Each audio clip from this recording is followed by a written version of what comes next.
Mr. McGee, you're going to begin first. Yes, gentlemen, there's an old adage that when it comes to politics, people are visual. They measure success by what they see on the ground. What tangible things will they see if you're elected mayor in 2020? If given the opportunity to serve as your mayor here in the city of Hartford, I got to tell you, number one, you'll have someone who is committed to the city, committed to addressing all of the issues that many of you have shared with me as we continue to knock on doors throughout this campaign, from housing to addressing our crime, bringing our neighborhoods to the center of the overall development in the Hartford community. You'll see more people working, but most importantly, you'll have one Hartford moving together as we address many of the challenges we're faced with in the city. And so, you know, one of the things that I've shared, and I shared this on NPR this morning, we need leadership with intentionality, inclusive, but most importantly, having Hartford at the center of any conversation and not going after any other opportunities to build a resume. Thank you, Mr. McGee. Mr. Perez. What you'll see is cleaner streets. You'll see less potholes. You'll see more homeownership opportunities. You'll see more jobs. You'll see neighborhoods thriving again. That's what I did as mayor when I served you last time. If you give me the privilege of doing it again, we'll do it better and better each and every day for you, each Hartford resident.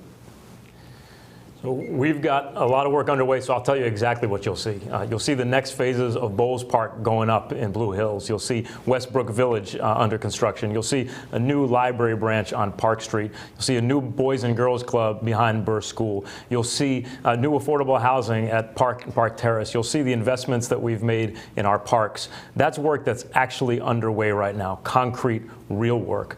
You'll also continue to see our Youth Service Corps members out there helping seniors and disabled residents shovel snow in the winter, helping those same residents keep their yards up in the summer. You'll see us continue to build partnerships with community, and you'll see me continue to hold town halls every single month and get out there knocking on doors even when it's not election time. Mr. McCauley. It's my contention that, Hartford is not,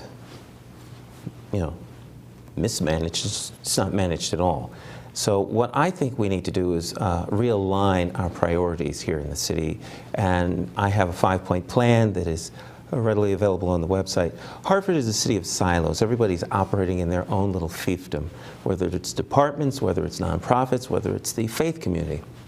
No one's working together. So what I want to do is give you an opportunity to have your voice heard. This is something I've listened to people for over 37 years talk about, how no one's listening to the constituents. And so I want to provide an opportunity for you to see what you would like happen in your government actually happen. You're going to see responsive government that listens to you and puts you first, and you will see it in the first 90 days. Thank you, Mr. McCauley. All right, we have the option of a rebuttal, a 30-second rebuttal. Would you like yours, Mr. McGee? Yes, please. You know, oftentimes I share with my constituents the awesome responsibility and privilege I have representing them at the state level. And having that opportunity, you're privy to a lot of information, especially when you talk about state funding around housing, libraries, et cetera. I got to be honest with you. I'm so excited that my delegation, alongside many others, provided dollars for libraries, Bowles Park, Westbrook Village, and other projects in the city of Hartford that help many people in the city. Thank you. Mr. Perez, would you like your rebuttal? Yes. Hartford has a long history, and we sometimes think that new folks are able to rewrite our history. Westbrook, Bowles Park, the streetscape on Albany Avenue, all those things take time.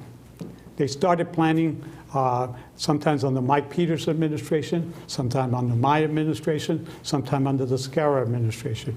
Many of the things that you see today on the ground were things that were started by Hartford residents a long time ago. Thank you, Mr. Perez. I'd say it a little differently. You're right, Hartford residents wanted those things for a long time, and plans sat on the shelf for a long time, but they didn't get done. The Albany Avenue streetscape's a perfect example. There was federal funding sitting there for 25 years. Former Mayor Perez didn't get that done. We got it done. You've got to push hard. You've got to work together and build partnerships to actually make projects happen, not just plan them. Mr. McCauley, would you like your rebuttal? I'll pass. Okay.